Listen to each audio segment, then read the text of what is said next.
Nunca cuspas cara arriba, que todo ten de caer, para falar faltas doutros, ningunha entía de haber. Marmuras sempre de min, marmuras de min e doutros, no inferno tes unha cama para te deitar un pouco. Pois eu son Paula Pereira, fixen Belas Artes e levo máis ou menos 8 anos coa miña marca Cabaliño do Dem, facendo cerámica, ilustración con cerámica.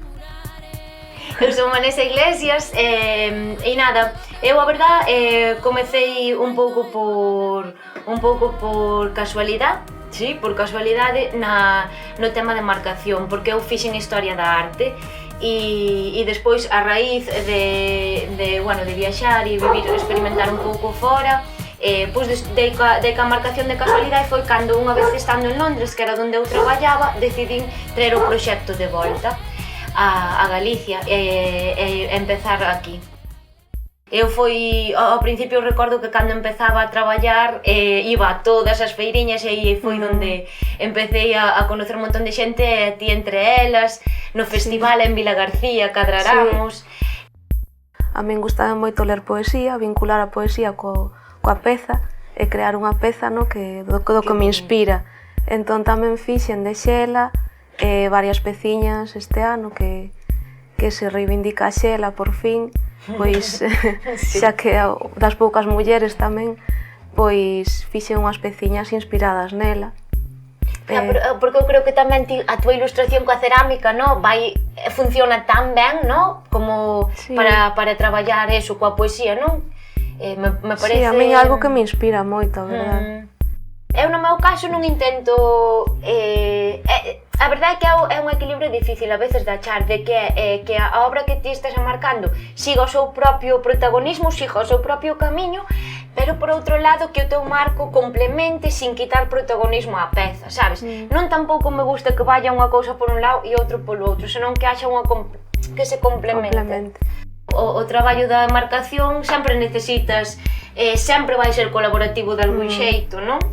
Leva tempo, pero a experiencia colaborativa ao final é sempre o mellor, para min. Entón, sí, tecer redes e coñecer outros artesáns, colaborar. E a facer pa iso, ao final, sabes? Ao final, sabes, como creas, como aportas e como medras é traballando xuntos, non queda máis. E sobre todo nos oficios como os nosos, non tan minoritarios, tan difíciles para poder... Ao final estamos tan solas no taller que tamén é importante contactar con outra xente. Un a nivel emocional, porque creo que ao final compartimos temos moitas cousas en común, e dúas tamén para a visibilidade, dos oficios, porque é difícil sobrevivir ou vivir desto e entón un apoio é super necesario entre nós. Sobre todo por Instagram, penso que se crean moitos vínculos coa xente, e que non só para vender, pero tamén, coñecer xente con outros proxectos e visibilizar o noso traballo, sobre todo, que é moi importante. Sí, eu creo que as redes sociais xa como a todo, non? Neste contexto... Sí, depende como a empregues. Claro, tan devorador, tan egocentrista e tan narcisista, sin embargo, non. Podes utilizar unha canle como é o Instagram, que no meu caso é a que máis uso, como a modo de portfolio, casi. E sobre todo tamén para contactar con xente de todo o mundo, porque a min compraronme desde Australia hasta Irlanda, sabes? Desde un taller aquí nunha aldea que dis, pois mira onde chegas. Claro, e isto todo utilizando a túa linguaxe nas redes. Claro, sempre en galego. Sempre en galego. Que eu sempre digo, sempre me comuniquei en galego e nunca me pechou portas, todo o contrario. Porque ti escribes en galego e logo, se alguén é de fora, comunícaste en castelán ou en inglés ou no que sexa, non? Claro. Pero realmente o que lle importa é a peza, non en que te comuniques.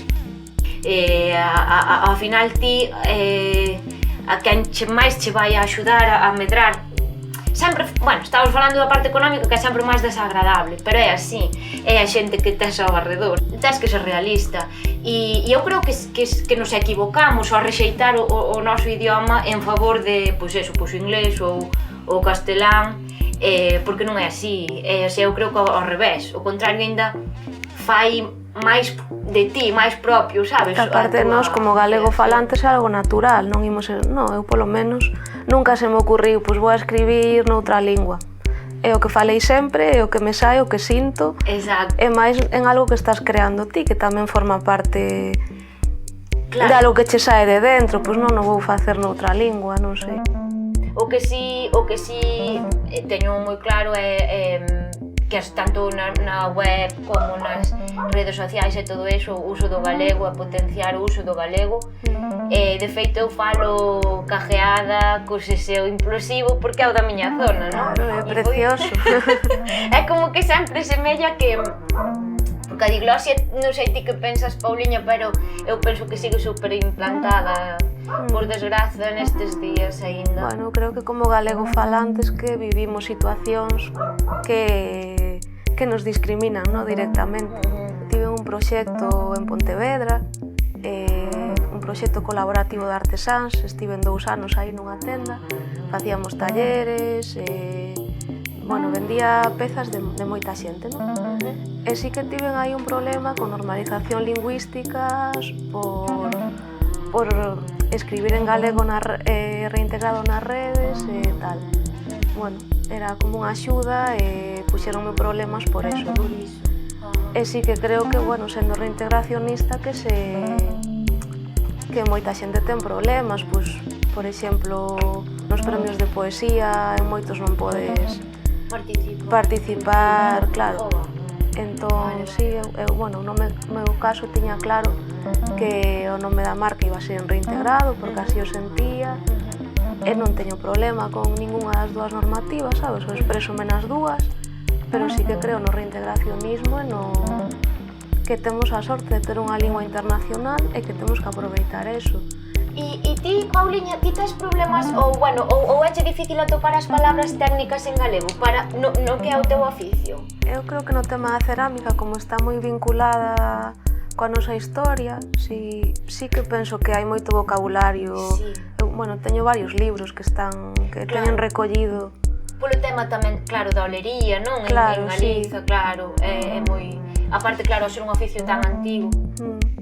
Porque no meu caso, claro, sí que teño moitos... Sí.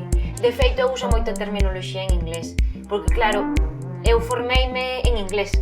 A min, como me gusta moito xogar ca lingua, porque tamén me gusta así moito escribir e tal, moitas veces fago as miñas propias palabras, sabes? Como unha mestura aí entre galego e inglés. Está ben. E unha pouco, unhas cousas así, pero...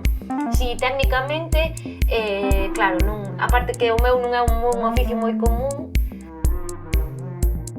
Eu levo 5 anos aquí na aldea, nesta aldea de Fornelos, e sí que foi unha decisión, pois o que falábamos dun proxecto de vida tamén, de reivindicar a aldea, que tamén é algo que facemos as dúas con o noso traballo, as dúas traballamos no rural, e creo que é importante tamén volver á aldea, reivindicala, facer un proxecto desde aquí e facerlle ver a xente tamén que é posible. Exacto. E que desde unha aldea podes facer a túa vida, o teu traballo e chegar a todas partes. Claro.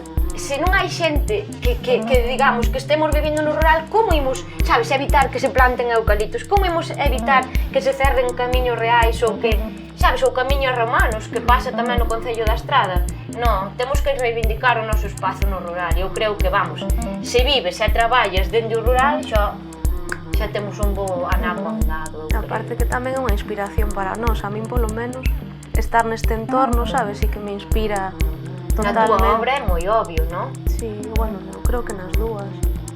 Eu, a verdade, coas miñas pezas, a mí o que me gustaría de verdade, é motivar sabes, a xente xove galega que diga, fagamos todo o país, dende aquí podemos, non? Eso que nos contaron sempre, aquí non hai nada, aquí non se fai nada, hai que marchar, que é unha tradición xa decimonónica, non? Caciquil xa nesta terra, eso que non é verdade xa máis, sabes? Non é certo. Todo eso que foi durante anos e anos de oscurantismo posto sobre nós, non? Tamén por ser mulleres, non? E por ser mulleres tamén. Mulleres artistas tamén, visibilizarnos a veces non é tan fácil. Non é. Pero iso é importante tamén que haxa mulleres artesáns ou ilustradoras ou como lle queiras chamar, pero no mundo da arte, que estemos aí reivindicando o noso espacio tamén. Sí que ao mellor como mulleres debido ás responsabilidades, sabes? Ao mellor, por exemplo, a maternidade e outras responsabilidades que como muller tes e que están eludidas polos homes porque non é o seu xénero ou como se identifica. Sí, sempre temos que renunciar a algo, sempre, para... sabes? Ao mellor sí que esa ao mellor é a tesitura máis complexa a que te podes enfrontar. Pero non hai nada que non se poida facer, ni sendo muller, ni sendo galega, ni nada. O sea, temos todo nas nosas mans, en realidad.